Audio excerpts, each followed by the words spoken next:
Hallo allerseits, ich bin hier auf den Spur 1 Tagen in Mellrichstadt und jetzt am Museumsbahnhof. Da sind heute zwei Lokomotiven zu Gast. Zum einen hier am Bahnhof als Führerstandsmitfahrten, Pendelfahrten die 01 519 und demnächst kommt dann hier eine Baureihe 52 aus Ostheim an. Die können wir hoffentlich auch hier bei der Einfahrt miterleben.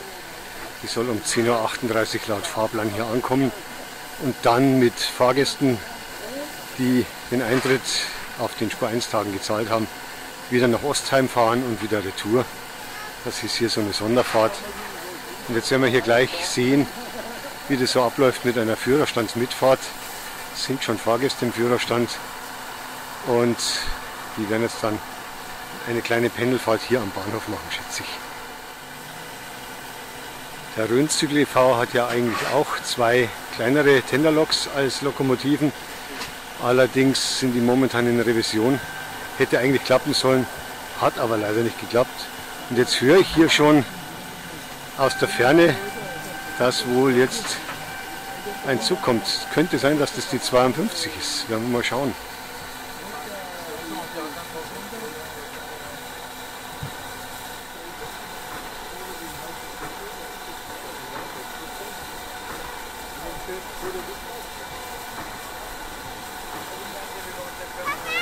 Das ist jetzt hier eine Diesellok, aber wahrscheinlich wird dann die 52 gezogen. Es sind dazwischen, man sieht, es ist hier tatsächlich die 52 dann hinten an mit Dampf und Personenwagen.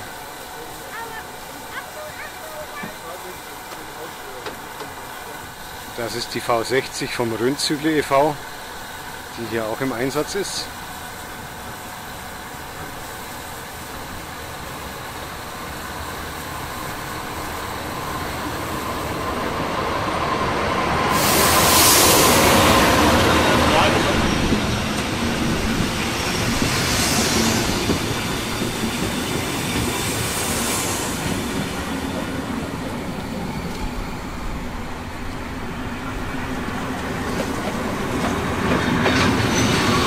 Jetzt hier die 52 in voller Größe.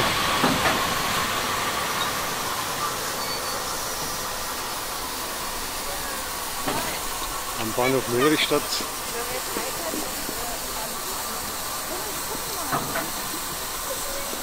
Pardon. So, yes. Great, huh? Yeah.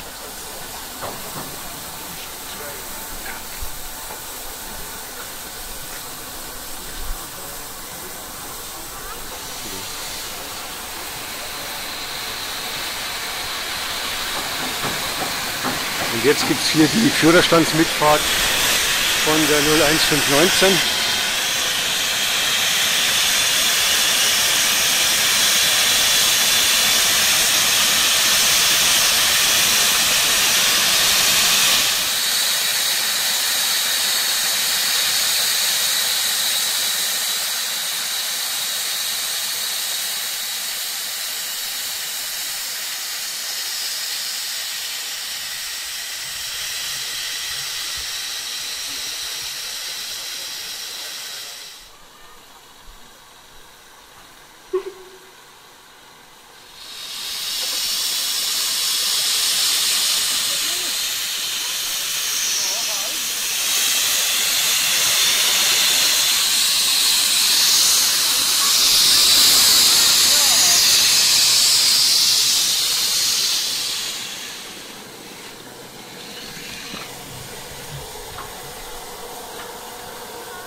Dann schauen wir uns hier nochmal in aller Ruhe den Sonderzug an mit der Baureihe 52.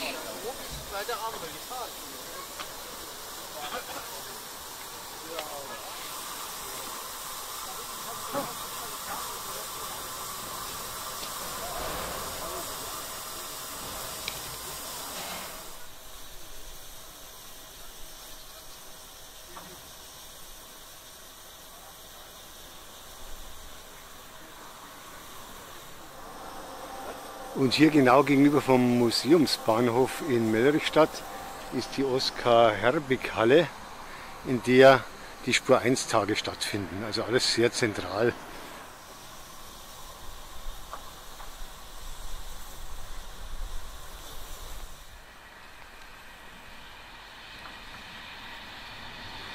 Und jetzt kommt hier ein Regionalexpress an in Mellrichstadt nach Fahrplan.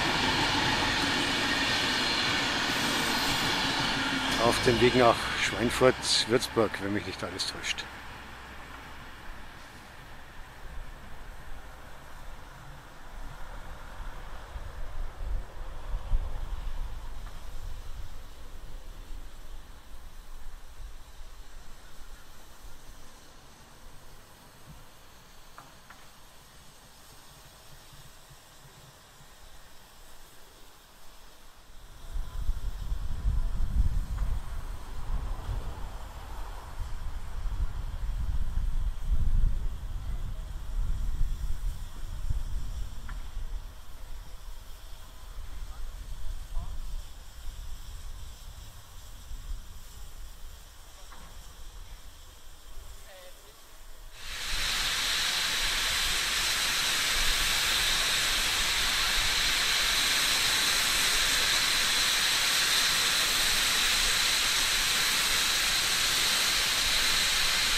Jetzt ist es gleich 11 Uhr und die 52 75 96 geht jetzt dann fahrplanmäßig auf ihre Fahrt nach Ostheim vor der Rhön.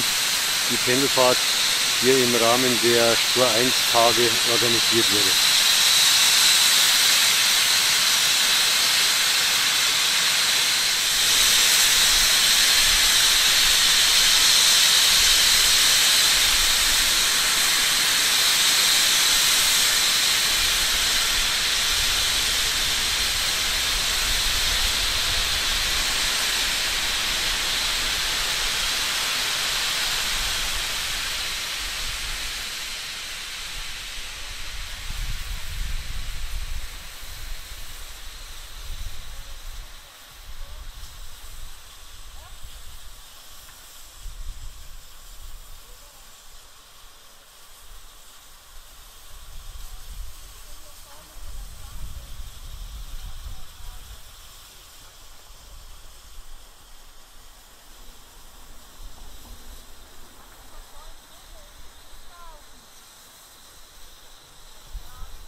Jetzt sehen wir hier nochmal die 01 519, die jetzt hier die nächste Führerstandsmitfahrt macht.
Jetzt darf ich hier mal im Führerstand schauen, wie es zugeht. Jetzt wird Kohle geschaufelt.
Bauen wir hier ein Ringfeuer auf, das reicht für die Pendelfahrten im Bahnhofsbereich. Und wenn die Kohle dann angebrannt ist, dann machen wir eine nächste Tour. Gunnar Wils, den kenne ich hier als Spur-1er, der hat eben dieses Hobby auch als Modelleisenbahn schon einige Jahre aus der Gegend von Stuttgart. Ja. Und hat aber das hier auch nicht als Beruf, sondern als zweites Hobby, muss man sagen. Also Ja. er macht hier hin und wieder mal Dampflokfahrten mit bei seinem Verein. Wie lange gibt es so einen Verein schon? Weißt du das? Wie lange gibt es denn? Ach so, halt, dumme, also blöde Antwort, was jetzt kommt. Nächstes Jahr werden wir 50. 50 Jahre gibt es Ja. einen Verein. Wir sind die Eisenbahnfreunde Zollernbahn und feiern nächstes Jahr unser Jubiläum, unser 50-jähriges, mit ziemlich Fahrprogramm an Ostern, im Sommer, im Herbst. Machen wir ein großes Dampflokfest bei uns in Rottweil. Passt. In Rottweil. Und ihr seid also jetzt hier wirklich dann von Rottweil rübergefahren Ja. bis nach Mellerichstadt. Das sind 350, 400 Kilometer. Um die 400 Kilometer rum waren das, ja. In einem Tag hochgefahren. muss man sich einfädeln. Ihr seid über Würzburg, Schweinfurt gefahren. Genau. Und dann eben im Fahrplan der Regionalexpress immer wieder, dann müsst ihr wahrscheinlich dann Pause machen. Ja, wir werden dann rechts rausgestellt und da fährt der Regionalexpress vorbei und dann leiten die uns nach dem Regionalexpress, kriegen wir dann wieder freie Fahrt. Und so fährt man halt von Rottweil gemütlich an einem Tag nach Mellrichstadt. Ja, mit der 52 sind wir ja auch hier und machen Pendelfahrtenfladungen in Mellrichstadt hin und zurück, mehrmals am Tag. Und heute Abend ist leider Schluss. Ja. Irgendwann muss immer vorbei sein. Ja, genau. Dann müssen wir die Loks vorbereiten, für die Heimfahrt müssen wir nur abschmieren und mal Wasser nehmen. Und alles bereitstellen und hinrichten und dann geht es wieder heim. Gut, und die Lok ist hier zwar dann alte Technik, aber moderne Technik muss auch vorhanden sein, der Zugfunk, ja, damit man sich hier verständigen kann, damit man eben im Fahrplan auch eingefädelt und ausgefädelt werden kann. Zugsicherung muss auch da sein, also von dem her, sonst dürfen wir ja gar nicht fahren auf DB-Gleis. Wird dann irgendwann einmal kompliziert, wenn es dann nur noch ETCS gibt, dann wird es wahrscheinlich keine Dampfloks mehr geben dürfen. Doch, zumindest die werden wir nachrüsten müssen. Ah. Ja. Das heißt, also rein theoretisch wäre möglich, dass dann auch auf ETCS-Strecken entsprechende Loks nachgerüstet werden könnten. Ja, aber das ist natürlich ein höllischer finanzieller Aufwand. Fürchte ich auch. Das sind sechsstellige Beträge, die man da stemmen muss für ETCS-Umbau. Und das müssen wir uns mal überlegen, wie wir an diese Gelder rankommen und wie dann der Umbau aussieht, weil der Dampflok ist natürlich nicht einfach umzurüsten. Die ist nicht konstant gleiche Temperatur, die hat nicht konstant gleiche Temperatur, die schüttelt und wackelt und ist rau relativ vom Fahrbetrieb her. Und eine E-Lokomoderne, die ist komplett das Gegenteil. Dann ist zu hoffen, dass es dann trotz dieser Umstellung auch noch reichlich Strecken geben wird, die noch ein paar Jahrzehnte ohne ETCS auskommen. Es sind ja momentan nur die Schnellfahrstrecken. München-Berlin ist eine der ersten. Und im Rheintal läuft eine bei uns vor meiner Haustür München Ost Richtung Kufstein-Brenner, soll auch auf ETCS umgerüstet werden. Aber so läuft es halt dann auch. Gut. Vielleicht kannst du mir kurz was zeigen noch, was man hier von der Dampflok her, ich bin ja hier Laie, was Dampfloks angeht. Das Wichtigste sind die 2 Wasserstandsanzeigen. Das sind Glasröhren, in denen das Wasser brändelt. Dies ist nach dem System kommunizierende Röhre, zeigt mir, dass der Wasserstand über die Feuerbrücksdecke. Die Feuerbrücksdecke ist etwa hier. Und dann habe ich hier eine Niedrigwassermarkierung. Da oben ist Höchstwasserstand und irgendwo dazwischen drin ist dann mein Wasserstand, den ich dann ablesen kann. Ich habe hier hinten einen Injektor, ich habe Bedienungseinrichtung für die Speisepumpe, Lichtmaschinenregler, Strahlpumpe, Ventil, Dampfheizung und beim Lokführer drüben die Instrumentierung für den Schieferkastendruck und die Bremsanlage. Wie viel Wasser passt da rein? Also um die 10, 11 Kubik geht im Kessel. Wir haben im Tender nochmal 34 Kubik dabei. Im Tender sind auch, wenn er voll ist, 10 Tonnen Kohle. Und wie viel braucht man für die Strecke jetzt hier Rottweil hierher und zurück? Wir haben braucht etwa 5 Tonnen von Rottweil hierher und zurück natürlich die gleiche Anzahl. Wasser müssen wir unterwegs nehmen, weil die 34 Kubik reichen nicht. Ja, da habt ihr euch einiges vorgenommen. Dann bedanke ich mich hier für die Erklärungen. Sehr gerne. Und für den Blick in den Führerstand. Ja. Hat Spaß gemacht. Und ich wünsche noch einen schönen Tag und viel Spaß mit dem Pendelfahrten. Zurück. Ja, viel Spaß.